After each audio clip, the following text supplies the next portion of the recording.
Well, it is crazy day. This is crazy day, Brian Wang. Mhm. I've didn't see, and after all this time, I was still blowing your name. People say to me on my show, Brian, Mhm. they're like, "You're pronouncing it wrong, Randy." I said, "No." And now maybe I have been, but I Mhm. say it's Wang. Yes, Brian Wong, See? yes. Yes, But since, I went to grade school and people pronounce it Wang, I just did not bother to correct. I'm willing to answer to both. I see. Okay, you answered it. As long as it's not for late for lunch, right? That's right. Don't call me late for lunch. All right. Well, Brian, with that introduction out of the Mm. way. Yeah. I'm going to ask you because I just spent a half an hour with I'm sorry, with Jeff Lutz, which people Mm. should, I'll put a card up later. Mm. People go back and look at that, but he and I just went over a lot of stuff. So I want to know your top-down experience. How did you read the entire thing? What did you think? Wait a minute. I do have to give you some cred first. Yes. Yes, we always have to take our victory lap. And this, Yeah. you said we would be 390 this morning. Yeah. And boy, were we 390 this morning. That's right. So That's right. that was pretty good, Right. Brian. Mm. Now the But competition really starts, okay? yeah. Mm. Because we're now sitting about 407. Right. And for you to win, you have to get back to 450 by Friday or Monday. Right. And for me to win, we have to get to 412.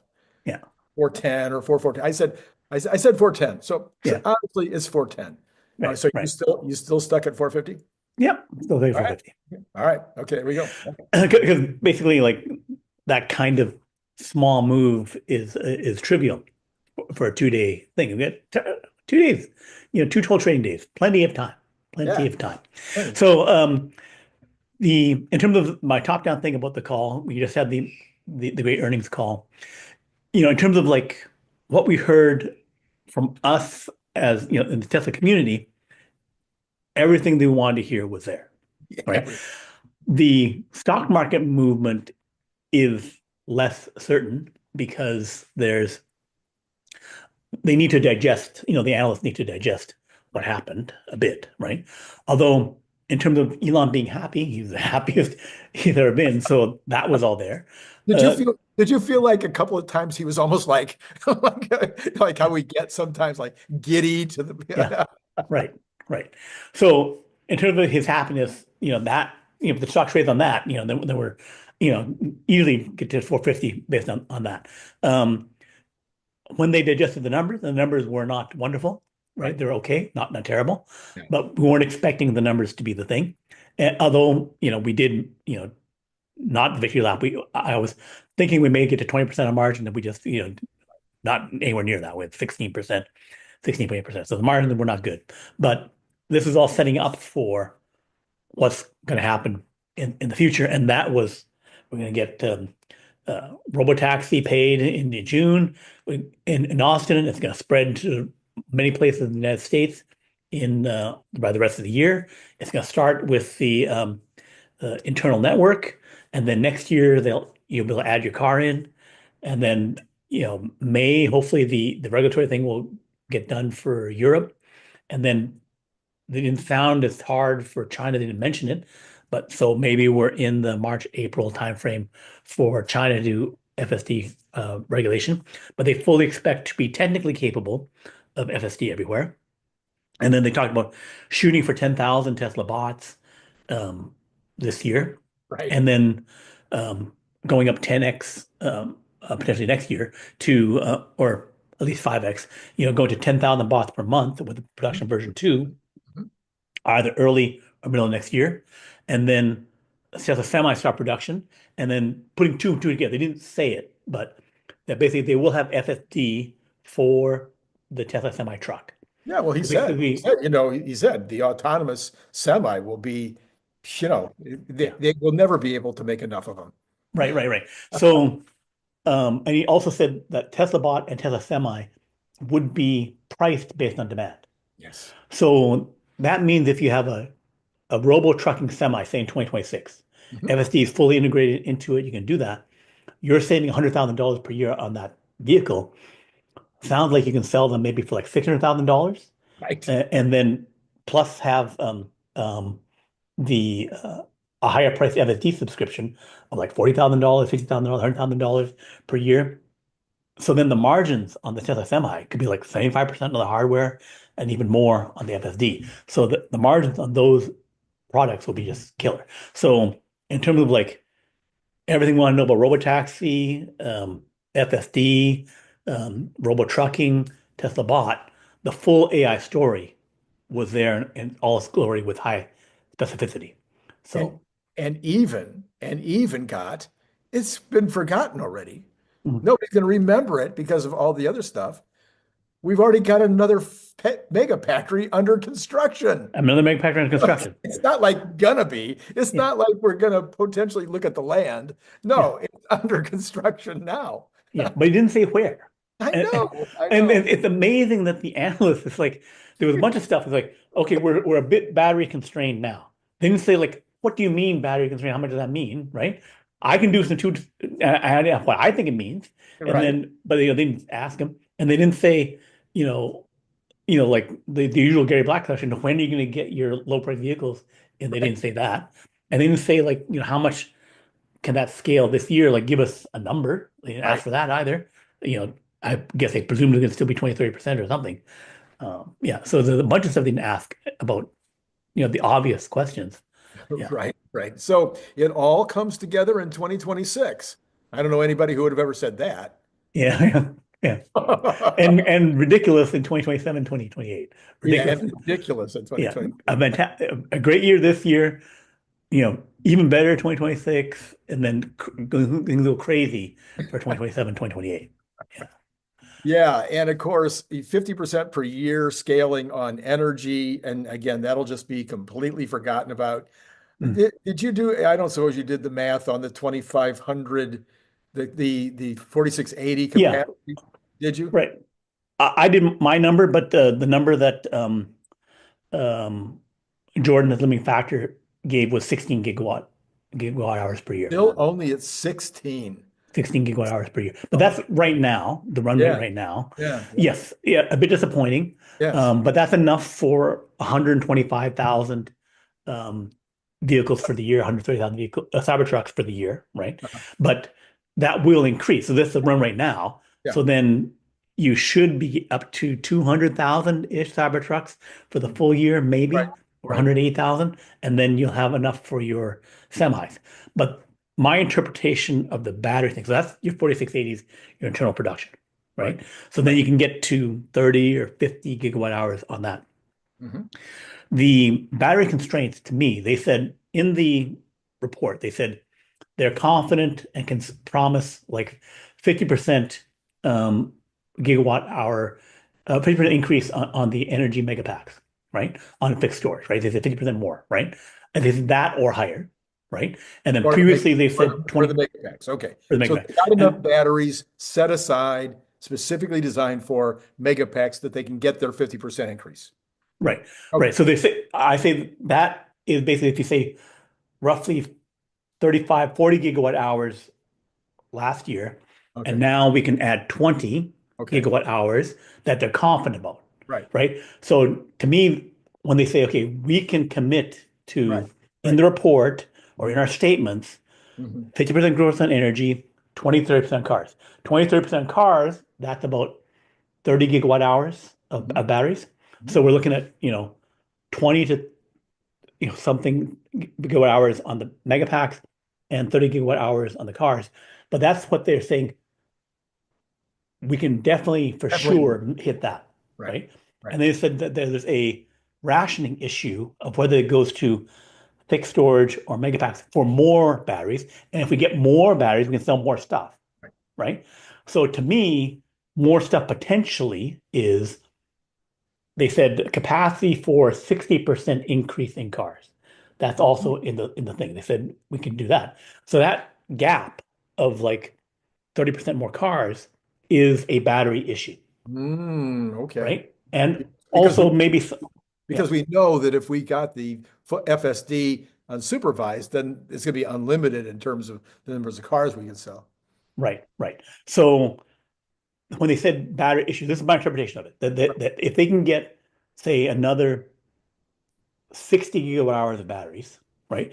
30 more for cars and 30 more for megapacks. Megapacks could go up to nearly double or more Right, on there, and they can get up to 60% on cars if things were just like firing on all cylinders, right, right, right? right. Um, but maybe the ramp is a bit slower and the other issues.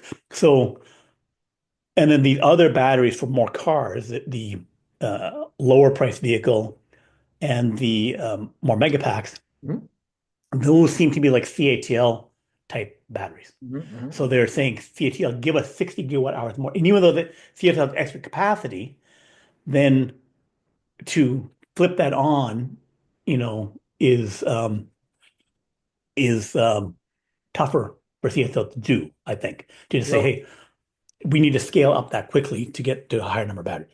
and Jeff was saying that they might be worried about the tariffs or restrictions on export, et cetera. So they may not want to put those numbers into their annual expectations when there's at least a fairly, and he's right in the middle of it. He's talking to Trump all the time, so he's got a better idea than most in terms of what the impacts might be of a trade negotiation year.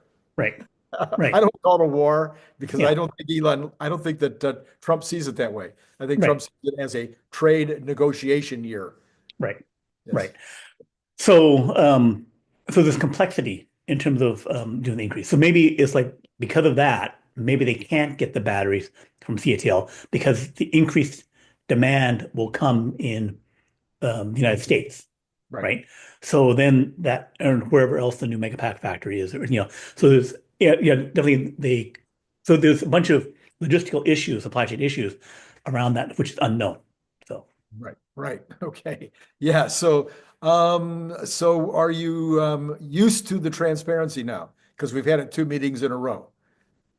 in terms of, The transparency, the way that the call basically answered like every question that anybody had. I mean, there's some that they can't answer, and maybe mm, they missed a couple that I would have liked to have known, but right, basically they must have answered about 50 of the most pressing questions that the community had.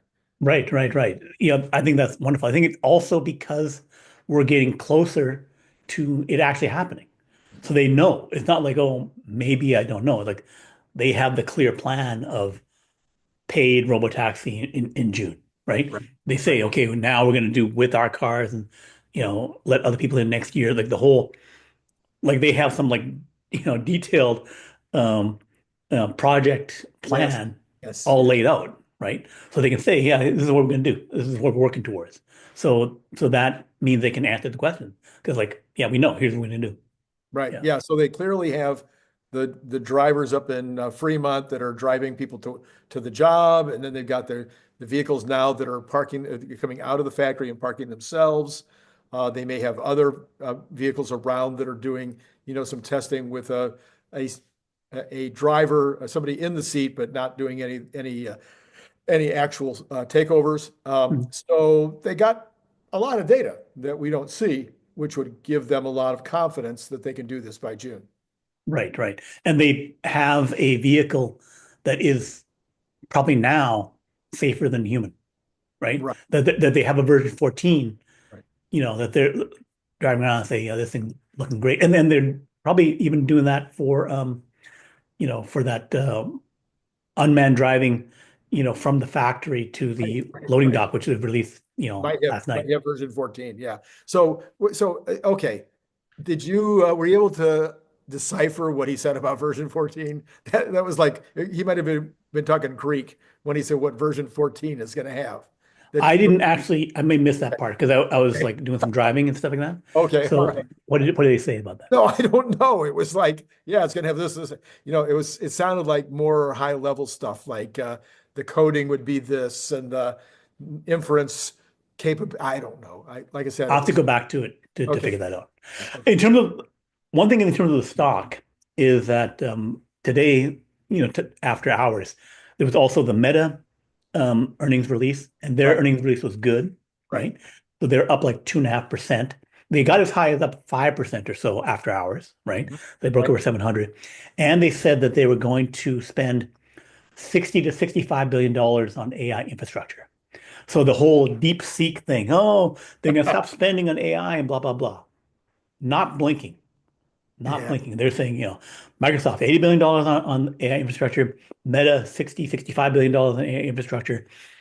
No one is saying, hey, we're going to spend less, And so then the whole, except for Tesla. They said their CapEx spend next year will be less. right, right. No, I But don't think then, that but has then anything to do, XAI is where it they're has going to nothing to spend do more, with DeepSeek, but I'm just saying right? it was interesting. They said their CapEx spend next year will actually be less. I thought that was interesting. Right, right.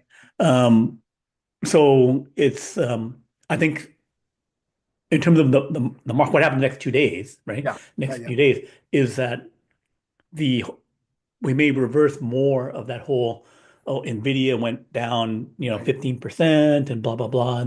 And then the Mag 7, what's going to happen on them? I think that the whole um, AI inference got more efficient, which is right, what the DeepSeek thing did. right, Um, I think it's AI getting faster and that right. they weren't making money anyway, right? So the unit pricing on that was like, say, when you do a Google search, they would, it costs them less than a penny per Uh-huh. search, Uh-huh. and then they make like 10, 15 cents on the advertising, right? Right, So now the AI stuff was like, okay, it cost us, you know, 10 cents to do right. the search, and then and they only have 5 cents for the advertising, right? Okay. But now the AI answer it only costs like a penny or Uh, half a cent, uh, and now the advertising is still there. So it all becomes profitable, right? wow. So then the question, well, maybe, it'll drive down the revenue side as well as the cost side, Right, right? right, right. But I think there's ways to engineer it where you can't be profitable. So I think that that is a good thing for the industry. The things are going faster, everything's going to improve faster, and so that's a overall market thing. I think it should be relatively good for the next few days in terms of the whole fear of like what's happening with DeepSeek. Right. Um, and then Microsoft though went down. They had slightly missed Their cloud story. their cloud stuff. Yeah, slight misses, 1% here or there. And then whatever they said on the call, I didn't hear it because we're talking now. So, but I think the sky is falling thing that people are worried about is not as much of a situation there, which is matters because it underlays what's Sure. going to happen for Tesla in terms of like if NASDAQ is dumping, next 2 days, then it can't move up. Yeah. Yeah, no, we always talk on this channel about the macroeconomy as well as the macro of the stock market impacting Tesla. Hmm. So, okay, so you said a few minutes ago, the price of Tesla, how much of this is priced in? It's not exactly how you said it, Hmm. but for a couple of weeks, the way I've been trying to say it on this channel is that probably about $200 is bending metal. Hmm. Maybe around that would be energy and cars, trucks, whatever. The things that can actually be put on a spreadsheet because we know the price. Well, we know roughly the pricing. But when it comes to the other $200 in value or 300 to 250 tomorrow, if you're right, that's that's always been the story. That's always been the future of Optimus and the future of the Robotaxi and the future of FSD at a higher price or higher uptake, etc. Yeah. All of that is the fluff, if you will, call it fluff if you want. So I think the question I was hoping would be answered was, and it was answered, is how real is the fluff? So Hmm. if I've got a story and I'm Yeah. like, yeah, someday we're going to have $10 trillion in sales. Well, great, Elon, whatever you say, and Hmm. then at the earnings call, you say, well, that'll be 10x improve, we'll make 10,000 this year, 100,000 the next year, a million the next year, 10 million next year, and 100 million the following year. And we know we can do this. Right. Now all of a sudden you've put some granular, no, that's not Meat right. on the bone. Meat on the bone. Yeah, there you go. Yeah. Yeah. And same thing with Robotaxi. No, we're launching on the 6th. Oh, yes. We have lots and lots and lots of companies coming to us now Yeah, wanting to get licensed. Oh, you do. right, right, right. So that makes it all far more real around that. Yeah. Um, so it's not as real as China approved FSD. They Right. have a signed contract Yes. for Right. um, a license Right. thing, right? So, but you can't get too much more real than we will have paid robotaxi. We'll be giving paid robotaxi rides in June in Right. Austin, right? That's like, 4 or 5 months away, right? That they'll do that. So We're that, highly confident that FSD will be approved in Europe in May. right, That's big. right, That's going to be revenue from that. right, right. So those are highly specific things that they're able to approve. And the transition to the ARK Invest story of like, massive, massive robotaxi at scale, they're saying by the end of this year, multiple locations, Austin in June, California sometime in the second half, as well as other places as well in the United States, and that they're only pacing it based on being cautious around seeing the data, proving the safety to themselves as well, Right. that it's all going to work great. But then as this happens, they're the ones holding it back per se. It's Right. not other forces' inability to execute. It's just how fast can we safely, confidently move with the data showing that everything's working wonderful, right? And then also to see exactly how good the financial model, how many people are using it, Right. right? And then next year, sounds early, they will then release it to the entire, all the owners can Yes. get into it. And also the owner will then see, here's how good the economics Right. will actually be, right? Because right now, we're basically like, I think it should be good, right? But I don't know, right? So the whole transition from like now to the next 24 months is FSD everywhere in the United States, everywhere in the world, Mhm. robotaxi unsupervised by the end of next year, which is why they say 2027 would be ridiculous, Yeah. right? Because Yeah. basically you awaken Yeah. the entire, by the end of this year, 10 million vehicles. By the end of next year, 14, 15 million vehicles, right? So then, and then 2027 will be at, maybe if they solve all their battery and energy problems, maybe they have like 20 to 25 million vehicles, right? So then all of that can become robotaxi, right? And even and if only 20% of them become robotaxis, it's still huge. Right, And then right, finally. the capacity on the cyber cab is supposed to be next level. So that could be adding a lot Right, to the total fleet rapidly. Again, right. assuming they figure out the batteries, which I think, okay, it's Elon knows it's the problem. I mean, it's like problem solved. It's Yeah. like Elon knows it's a problem. Problem They solved. had the meeting specifically just before this. How do we solve it? They're saying, so they're on it. It's like, this is the thing. We're going to blow away that problem because that's this entire thing is to blow away that problem, right? And so then they'll have that high number. And then in terms of like, how crazy 2027 is, we're basically transitioning into the ARK Invest CERN Basher Yeah, spreadsheet, right, right?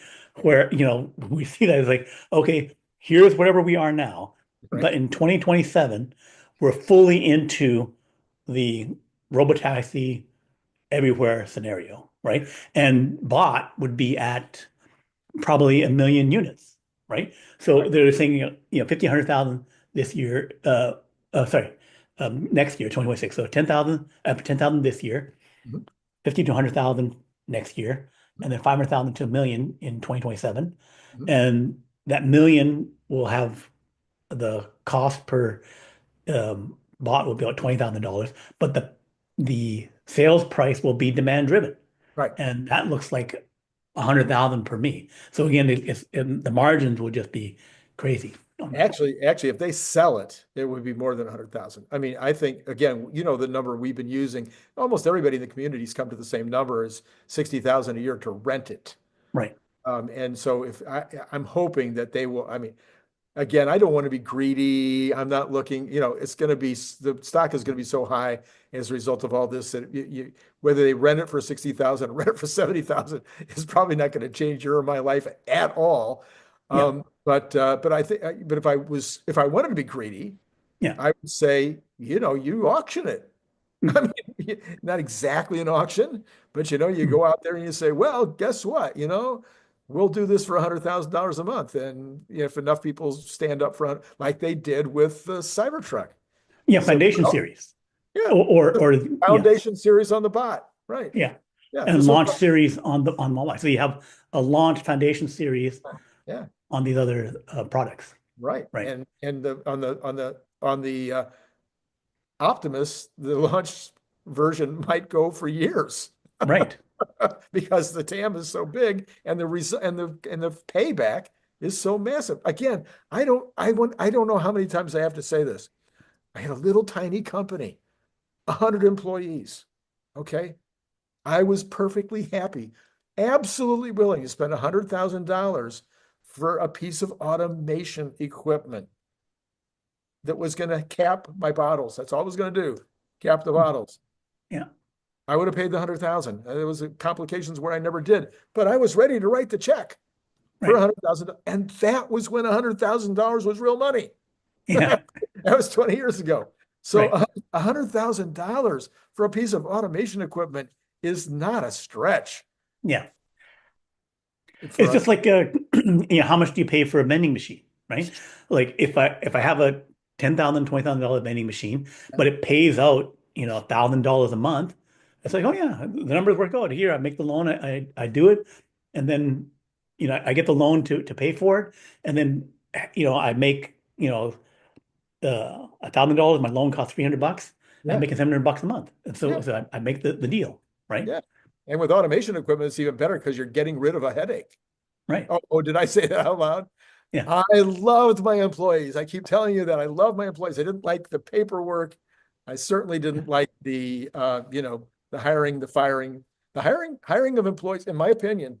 And as you know, I've written a few books on small business. In my opinion, hiring employees was the hardest thing that an employer does. Yeah. So you just think about it just like slot machines, right? If you could be Vegas and you could buy a slot machine for $100,000, right? And it's going to make $10,000 per month, $20,000 per month. It's like, oh yeah, no brainer. No brainer. I want to be in the slot machine business. Well, that's the same thing for this money printing businesses. Yeah, that's the Robotaxi too. Right. That's why Robotaxi is robo trucking, and this transition is like, okay, how fast does it happen? So, and when does everyone recognize that we're there, right? So to us, it's showing that the ChatGPT moment is pretty much there. But I don't see how the ChatGPT moment isn't, when you have the vehicles in Austin, right? If you have paid things, and then by September, you're in other locations, you're way past Waymo in terms of number of locations, number of vehicles, right? Probably that even happened in June or July, right? So, when you're 10 times, 100 times bigger than Waymo, right? Then it's kind of like there will be no denying by the analysts and say, well, what about Waymo? They're ahead, blah, blah, blah. It's like, no. Yeah, and in the meantime, you're showing robots in the factory. Right. You're showing 1,000 robots in the factory. Yeah. That maybe even 10,000 robots if they hit their number. Right. So then that would be enough for, if you had 10,000, enough for 2,000 bots in every one of their factories, Shanghai, Berlin, Austin, Fremont, right. 8,000, you have 2,000 each one, right? And some left over for Fremont. Yeah. And then they would have, if you have 20,000 employees, 140,000 employees, 20,000 per factory, but you have like 4 shifts, right? Yeah. Then if you have 2,000, you have like one bot for every 2 or 3 employees, right? So it's a massive amount of automation that they'd be doing. And they know specifically, we can do this task. And they're already doing some of these tasks. They're like moving the sheet metal from this machine to that machine, right? So I wonder who the first real analyst will be to take what we learned today and put it to a spreadsheet and try to come up with, because, I've done it. CERN's done it. Maybe you, I don't remember if you did it. I think you did. Didn't you Mhm, come yep, up with I mean, an Optimus spreadsheet at one point in yeah, I terms of, have an Optimus yeah, spreadsheet. right. And so, a bunch of us have put these together, but nobody like Kathy, nobody, none of the other ones have actually put together an Optimus spreadsheet that has Well, uh, more gravitas. Archivist did one where they had uh, it's kind of like how they did Robotaxi, where they said, okay, if your cost per or the cost per bot, fell from $20 an hour to $10 an hour, or they did this Right, very theoretical right, thing right, about overall right, total addressable market, right. right? And how you go from millions to billions, that kind of thing, right? So they have a very um, abstract theoretical model, a numerical, here's how, like we replace all human labor kind of Right, thing, right? Like we go from here and so the steps are very big. The right, steps are very big. Unlike um, CERN, where it's like, okay, this year, next year, right. and trying to build up a more detailed model, right? So I would expect ARK Invest to take their cut at it like Soon. this Yeah. this month, next month, February.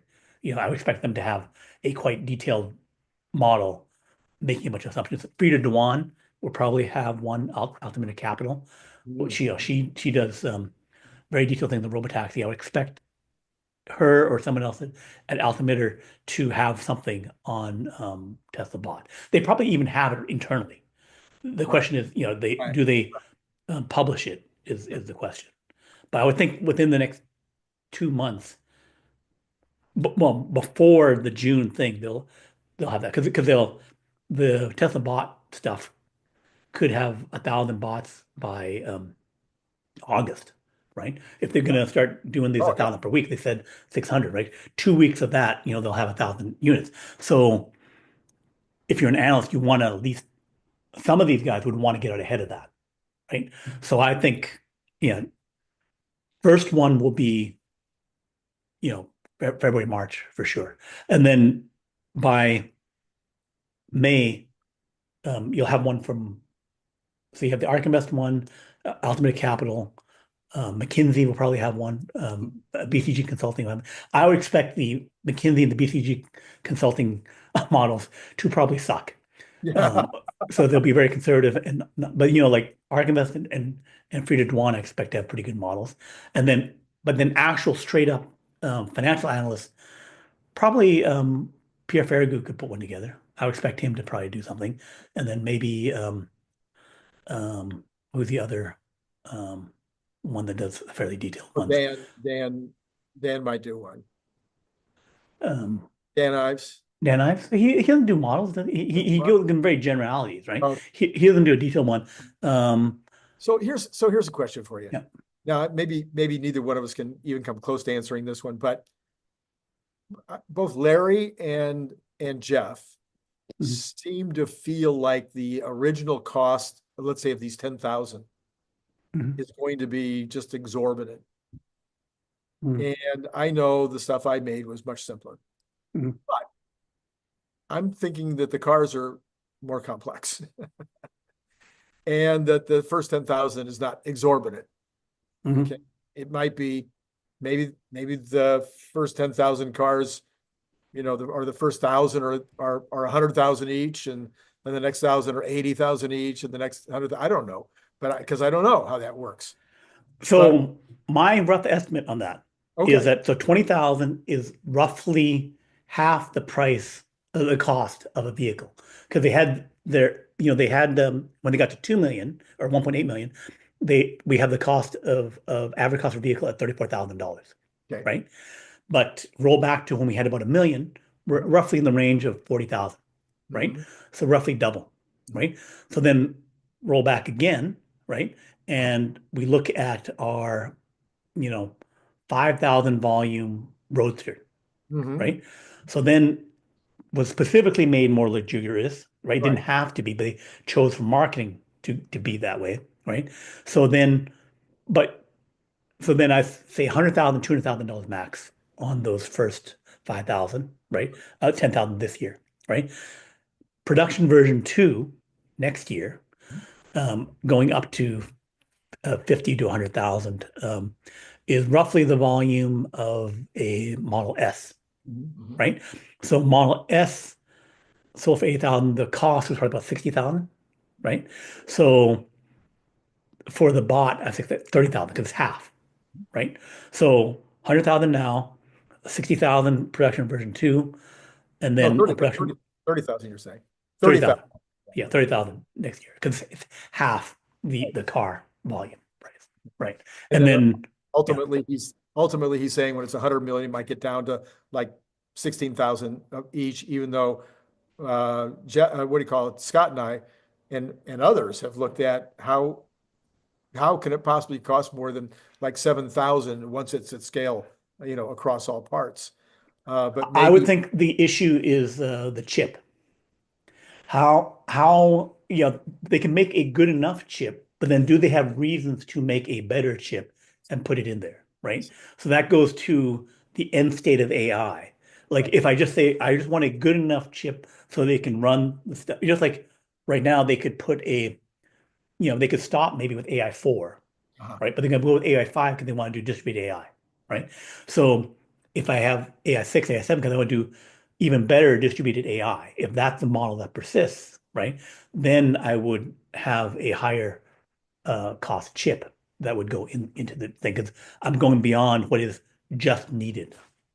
So if I don't want to be greedy, then I could say, all right, they're going to cost 100,000 next year, but you can sell them. Well, 100,000 next year, who cares? They're putting Yeah. them in use in their own factories, and they'll save something on the order of 320,000 or 300,000 for each one.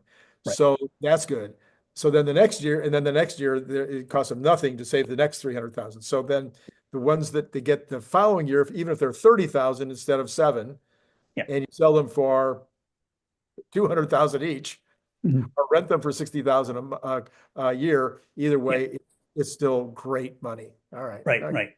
And I think that that production version two, should be at that 35,000 a number. That seems to be using that half of the cost of a car kind of scenario. And then how much do we charge? Can we charge for it? Which is the big number, right? It was interesting to me the other day to learn that we know that they've developed all of the motors, what do you call them, the actuators Actuators. Yeah. in-house, Mhm. but that they've actually decided to go outside for production, with some of them at least. Uh, Mhm. so this is such wisdom. Because again, I kind of wrote the book on that one too. I have my article in Inc. magazine, from virtual to vertical.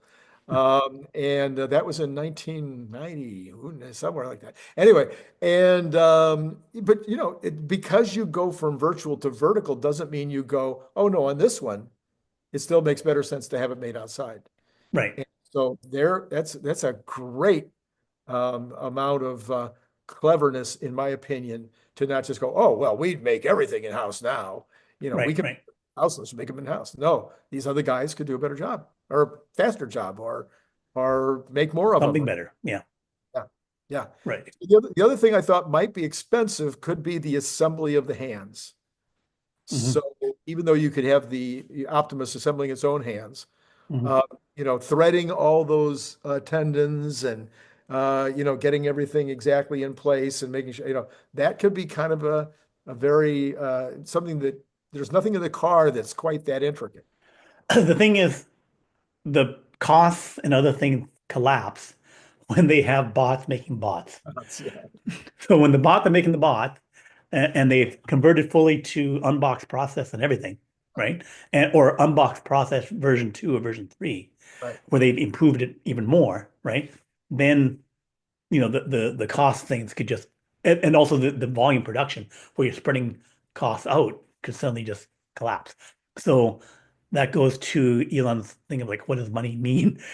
You know, in that future state. The whole thing of like things going really, really crazy because in 2027, 2028, because and now these are making these things and costs go down, production goes up. Yeah.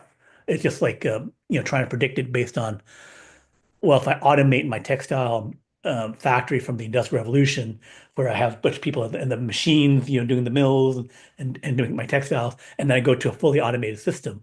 The gap is not, no, I got twice as good. No, I got like 100 times better. Right, right. It was also interesting, again, a little bit of inside information that I've been waiting for is that when they ship the first Optimi in 2026, that these will be good enough. They will Mm. not necessarily have thousands and thousands of capabilities. They'll have the capabilities that they need in order to be shippable. Mm. And then they'll, of course, like everything else that in Tesla world, it'll be improved by an over-the-air update. So was that interesting to you to learn that as well?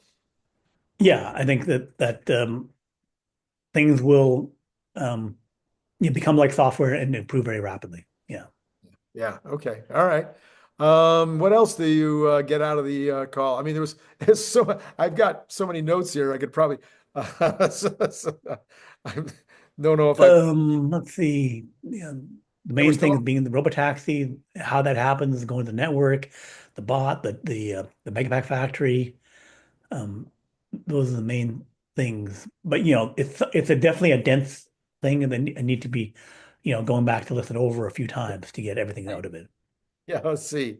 Solar roof is still important, he says. Right. That was interesting.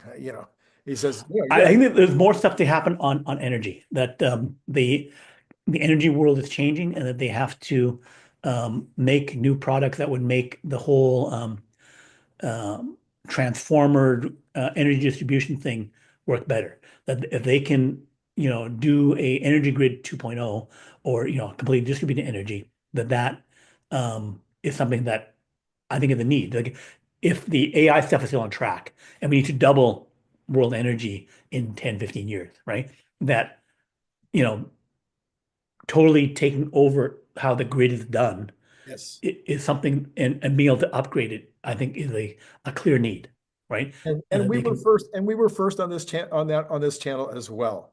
yeah, It was that lady I brought on that time, and nobody's talked about it since. Everybody thinks about the batteries as going out there and helping out the solar and helping out the wind and going into the supercharger stations and helping out with the mega charger stations at the Tesla truck places. No, this lady told me, she was an expert in the area, and that's what Elon confirmed today. The number one application for mega packs is going to be helping to make all of the existing power plants more efficient and the grid more efficient. That is where the action is. That's what they're doing in Australia.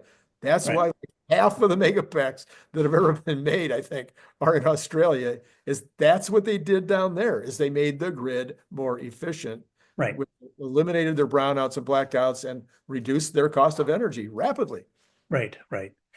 So it's really redoing everything in the world. Like it's going to be redoing the energy in the world, redoing labor in the world, redoing transportation. It's like the major parts of the economy they're going to redo, and then AI, and compute. So it's like the four horsemen of the future economy is redoing all of it, and then tossed into the fifth one would be space. So We also had a big admission. We have to admit version hardware 3 ain't gonna make it. right, right. But the only people that get the upgrade are the one that paid the full price. So what The happens free if upgrade. Yeah, only get the free free upgrade. upgrade? So people that are subscribing or that want to buy FSD now or that want to subscribe now that have the older cars, they're going to have to pay for the upgrade. Probably won't be Mhm. that much, but Right, so I'm glad I see. There's another reason I'm glad I paid for my FSD. right.